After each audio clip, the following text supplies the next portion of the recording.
మొత్తం కర్రీ అయిపోయిందండి.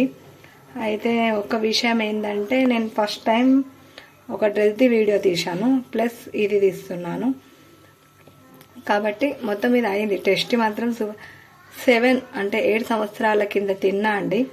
ప్లస్ మళ్ళీ వాళ్ళ చేసే ఎట్లయితుందో ఏమో అనుకున్నా, చాలా బాగా అయింది టేస్ట్ మాత్రం. కానీ అనుకోలేనండి ఇట్లా ఇంత మంచిగా అవుతుందని. ఎందుకంటే 7 సంవత్సరాల కింద చేసిన కూర ఇప్పుడు చేయాలంటే వాళ్ళు ఇబ్బందే కదా. ఆల్మోస్ట్ అప్పుడు చేశానంటే ఇప్పుడే. ఇక్కడ తినరని అనుకున్నా అందరూ, కానీ ఇక్కడ కూడా తింటారని తెలిసింది. ఆల్మోస్ట్ ఇదే ఫస్ట్ నాది వీడియో, ఇది సెకండ్ వీడియో అండి. కాబట్టి కొంచెం నాకు ఫస్ట్ టైం తీస్తున్నా కాబట్టి సెకండ్ టైం కాబట్టి ఎక్కువ వీడియో గురించి నాకేం ఎక్కువ తెలియదు. కాబట్టి ఇది పీతలు అంటారు, ప్లస్ ఎండుకలండి. ఇది హెల్త్కి కూడా చాలా మంచిదండి. తింటే కొంచెం మనకు కాల్షియం అయినా ఎముకలైనా చాలా దృఢంగా ఉంటాయని అంటారు. కానీ ఎంత పర్సెంట్ నాకు తెలియదు కానీ అంటారు, పెద్దలు అన్నారు కాబట్టి. కాబట్టి ఇంతేనండి. చూడండి ఇలా ఉంటుంది. ఇది టేస్ట్ కూడా చాలా బాగుంటుందండి.